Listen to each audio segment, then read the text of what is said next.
आदमी अगर पशु को भी अपने द्वार पर बांध कर रखता है तो पशु भी बीमार हो जाता है। जितना दाल भात रोटी बचती है वो अपनी भैंस को खिला देता है, और भैंस की आंतें भूसा और घास खाने के लिए बनी है, वो भात खिला दिया रोटी। अब भैंस की आंत में भात जाम हो गया, भैंस भी रो रही कि मेरे पेट में दर्द हो। तो भैंस को पालने वाले लोग कहते हैं कि तुम एक भैंस हो, दूसरी भैंस हम भी हैं, हमारे भी पेट में दर्द है, तेरे भी दर्द करके मानूंगा। उसको भात खिला दिया सड़ा गला सा, गाय बीमार हो गई। तो आदि व्याधि और उपाधि, ये व्याधि है, शारीरिक कष्ट है। इसके लिए थोड़ा संयम नियम भी कीजिए। और आदि कहते हैं मानसिक कष्ट को। मानसिक कष्ट क्या होता है इसके बारे में आपको थोड़ा बता देता हूं। मानसिक कष्ट की परिभाषा आपको सिखा देता हूं। बड़ी सरल परिभाषा है। जैसे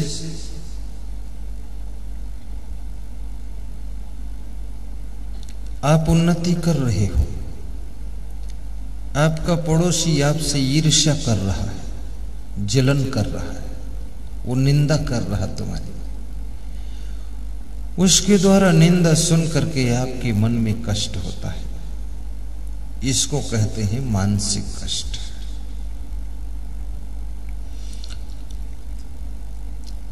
किसी ने तुम्हारी शिकायत झूठी कर दिया, दूसरे से बदनामी हो गई, तो मानसिक कष्ट हो गया। किसी ने तुम्हारे बारे में चुगली खा दिया दूसरे से, ऐसे हैं वैसे हैं खराब हैं। जब तुमको पता चला तुम्हारे मन में कष्ट हो गया कि अरे मेरी चुगली खाया है, मानसिक कष्ट। और ये बड़ा विचित्र कष्ट है, मानसिक कष्ट। तुम्हारी शादी जहां होने वाली थी वहां कैंसिल हो गई तो मानसिक कष्ट हो गया। कह रहे मुश्किल से निशाना लगा था, चूक गया, मानसिक कष्ट हो गया। किसी गांव में एक लड़की रो रही थी, मेरा उस गांव में जाना हुआ, तो उस लड़की की माँ उसको लेकर आई। बोले ये बहुत दुखी हो गई, इसका मन दुखी है। तो हमने कहा क्या हुआ? बोले जहां से शादी तय हुई थी पड़ोसियों ने कैंसिल करा दिया, अभी लड़की रो रही। तो मैंने कहा तुम बेटी व्यर्थ रोती हो, कोई दूसरा पति तेरा बनेगा। पति तो कोई न कोई बनेगा ही, तुम्हारा भाग्य उसके साथ नहीं है, रोने की जरूरत नहीं, रो मत। तो उसने कहा 6 साल हो गए शादी हो ही नहीं रही, मुश्किल से सेट हुई थी, फिर बिगाड़ दिया लोग। यदि तुम शादी करना चाहते हो और शादी नहीं होती है तो आपको मानसिक कष्ट होगा, अंदर अंदर मन दुखी रहेगा। और यदि शादी तुम नहीं करना चाहते हो और शादी हो गई तो भी मानसिक कष्ट होगा। कहां फंस गए चंडिका के चक्कर में। तुम सोचोगे कि अरे ये माधवलाल मेरे माथे पड़ गए। और जो लोग शादी करना नहीं चाहते हैं उनकी यदि शादी हो जाए तो उतना ही दुख होता है जितना दुख उनको होता है जो शादी करना चाहते और नहीं हो रही। ये दोनों बराबर दुखी होते हैं। और शादी में कोई सुख तो है नहीं, क्योंकि शादी करने के बाद डबल दुखी लोग देखे जाते हैं। शादी के पहले थोड़ा हंसते भी थे, मुस्कुराते भी, अब शादी होने के बाद तो हंसी खुशी सब गायब हो गई। अब पूरा हिमालय पहाड़ का लोड आ गया खोपड़ी पर। पत्नी सोचती है सब पति का लोड मेरे ऊपर है। पत्नी भी ऐसे चलती है जैसे ओवरलोड हथनी जा रही, वो पत्नी नहीं जा रही, हथनी जा रही। बहुत ओवरलोड है, पति का लोड, बच्चों का लोड, सास ससुर का लोड, ससुराल का लोड, ओवरलोड। अब उसका भी बहुत हैरान है। तुमने सोचा था पत्नी मिल गई, वो हथनी हो गई, इतना लोड में चल रही है। बहुत टेंशन, हंसना मुस्कुराना सब बंद। और पति जिस दिन से शादी हो गई उस दिन से वो भी चिंतित नजर आ रहा है, माथे पर सिकुड़न आ गई है, मस्तक ललाट की चमक खो गई, भयंकर सोचने लग गया है।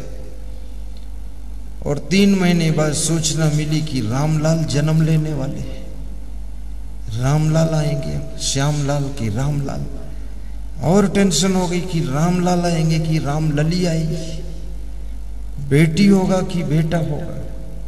सरकार कहती है कि गर्भ की जांच कराना अपराध है। अब ये टेंशन में पड़े हैं, इनके ऊपर पत्नी का लोड, बच्चों का लोड, माँ बाप का लोड, साला साली का लोड। अभी एक आदमी कह रहा था कि जब से विवाह हुआ बड़ा झंझट शुरू हुआ है, मेरा साला शराब पीता है, अब उसकी उलझन में मैं फंसा हुआ। शादी नहीं हुई थी तब चाहे शराब पी या गोबर पी, हमसे क्या लेना देना। अब शादी हो गई, वो साला बन गया, ऐसा साला है, क्या करूं। मेरी वाइफ कहती कम से कम साला की तो चिंता करो। अब मेरा भाई उससे पहले से नालायक था, वो भी दारू पीता है। अब 2 हो गए दारू पीने वाले, एक भाई भी और दूसरा साला भी। अब घर का दीवाला निकल गया, भाई और साला दोनों दारू पी रहे, सारा लोड मेरे ऊपर है, इतनी बकवास। और आज मर जाऊं तो क्या ठिकाना, किसका क्या भरोसा। आंख बंद हो जाए, न घर की फिक्र करोगे फिर, न परिवार की फिक्र, न रिश्तेदारों की फिक्र, न गाड़ी की फिक्र। जब तक जिंदा हो तो चप्पल की भी फिक्र है। अभी मैंने उधर से कहा इधर आ जाओ तो लोग चप्पल उठाने लगे अपने अपने।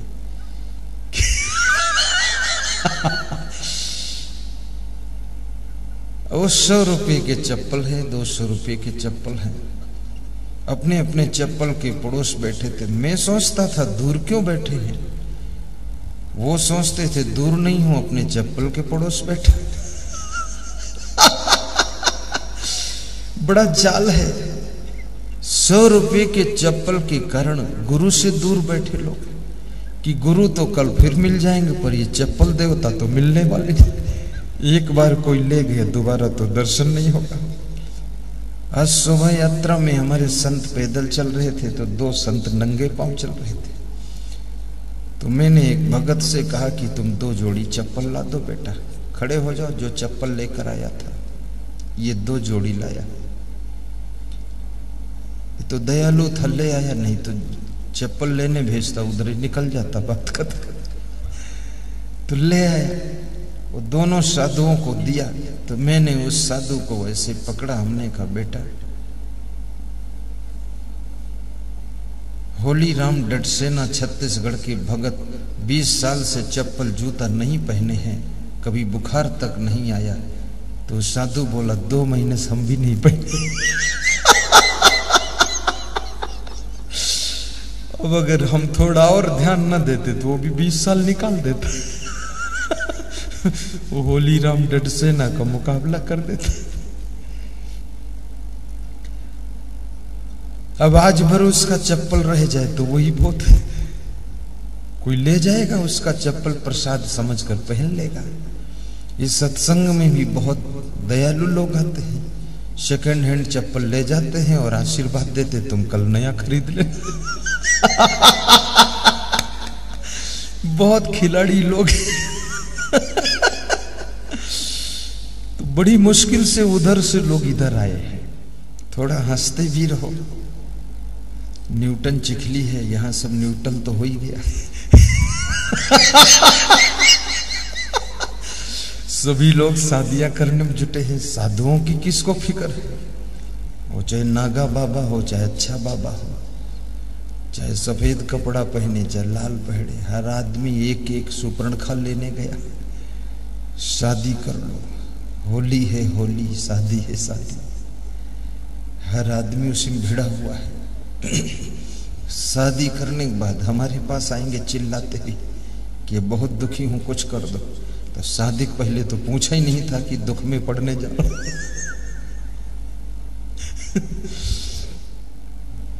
तो ये आधी यानी मानसिक कष्ट।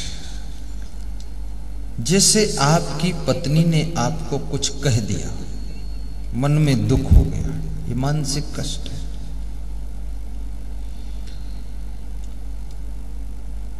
और ये मानसिक कष्ट भी बहुत भोगना पड़ता है आदमी, जिसको इंग्लिश में तुम टेंशन कहते हो। जा रहे बाबा, बाबा बैंड बाजा वाले बाबा जा रहे हैं आप, चलो जाओ जाओ कहीं और बजाओ, कुछ मिलेगा वहां है। अब हमें तो अभी देर लगेगी, अभी मत बजाओ, अभी रहने तो नहीं, अब हम अपना बजा ले थोड़ा।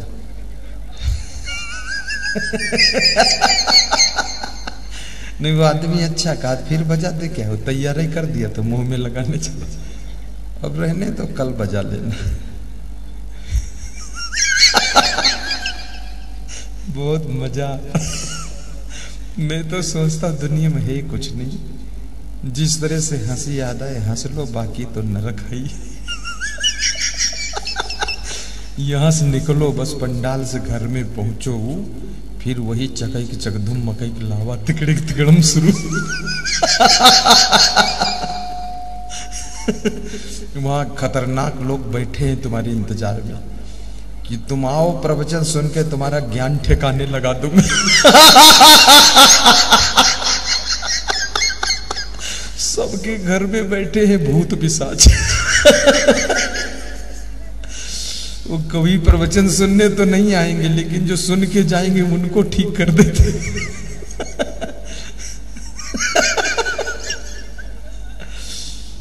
बोलो सदगुरु भगवान की जय।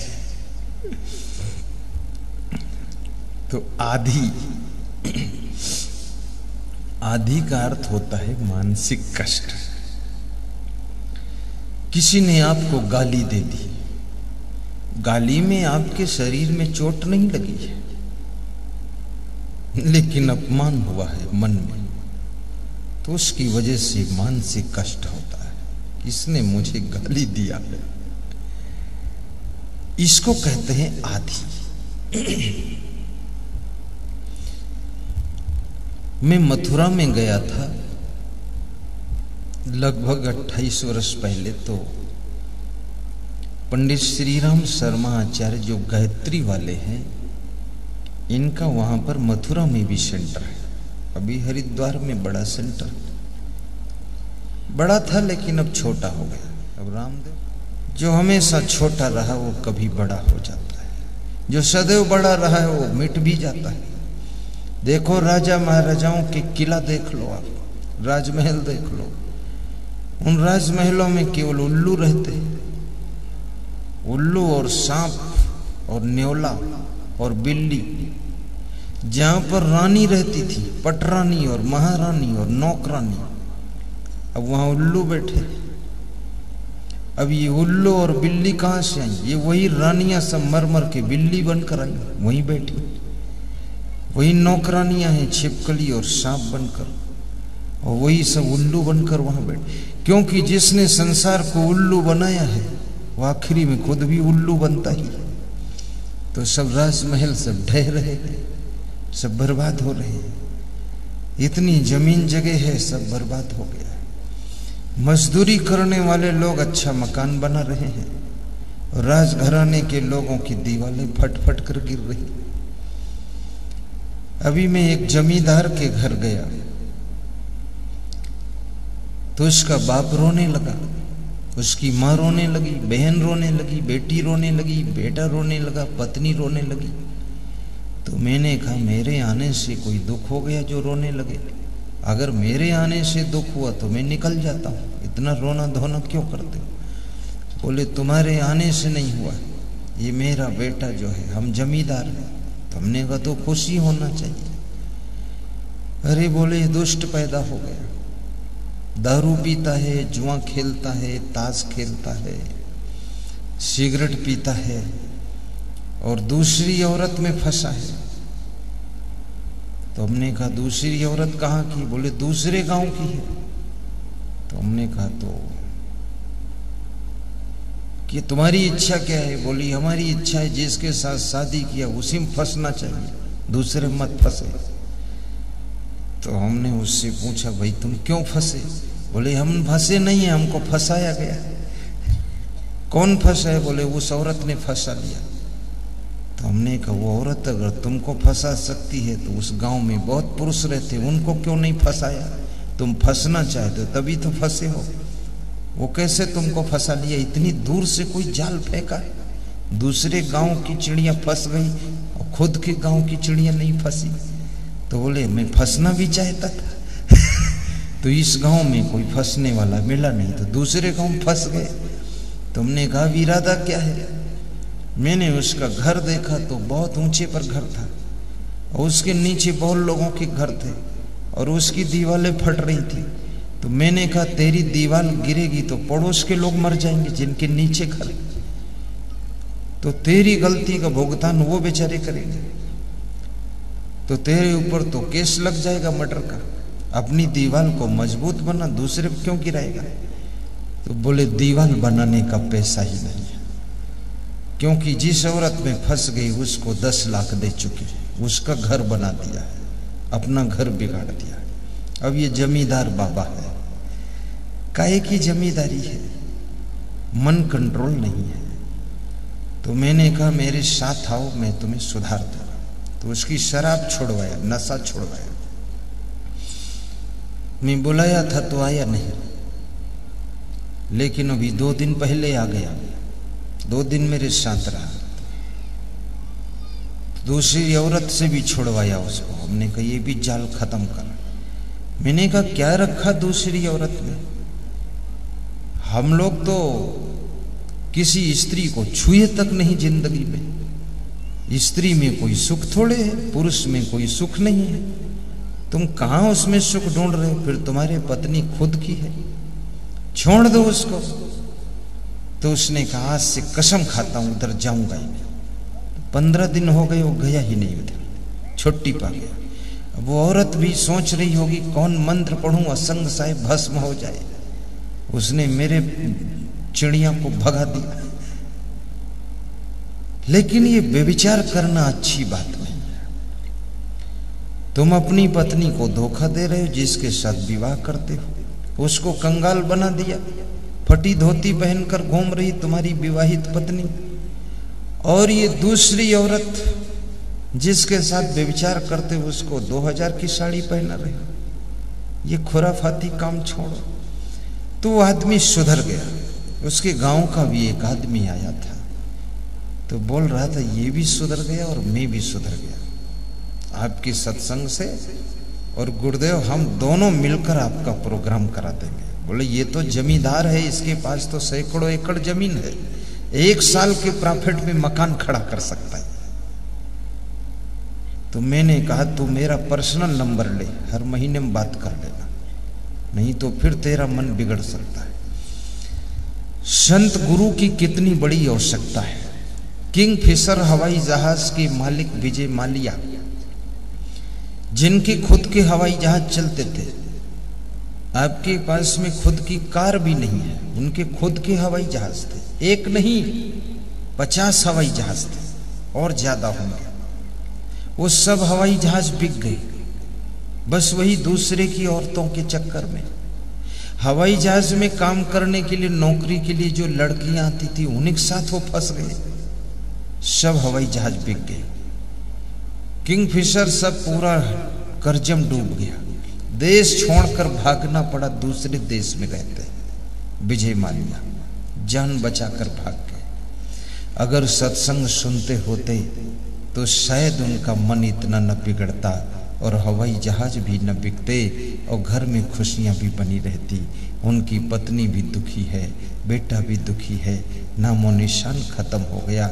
मैं आपसे निवेदन करूंगा सत्संग सुनिए, गुरु जी से प्रेम कीजिए और नियम संयम से रहिए, मन को चंचल मत होने दीजिए और अपने घर में प्रेम कीजिए, इधर उधर बंदरपना छोड़ दीजिए।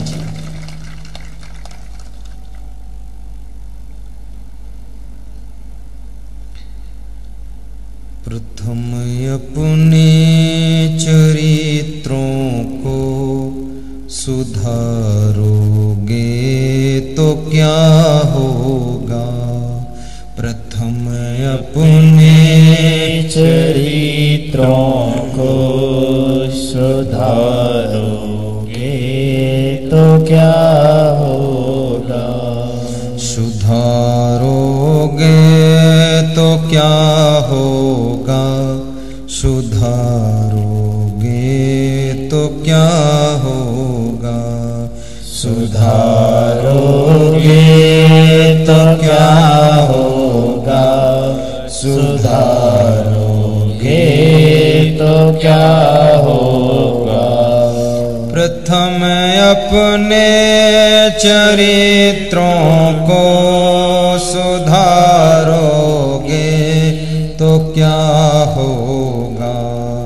प्रथम अपने चरित्रों को सुधारोगे तो क्या होगा। सुधारोगे तो क्या होगा। सुधारोगे तो क्या होगा। कृपा सिंधु मुझे अपना बना लोगे तो क्या होगा। कृपा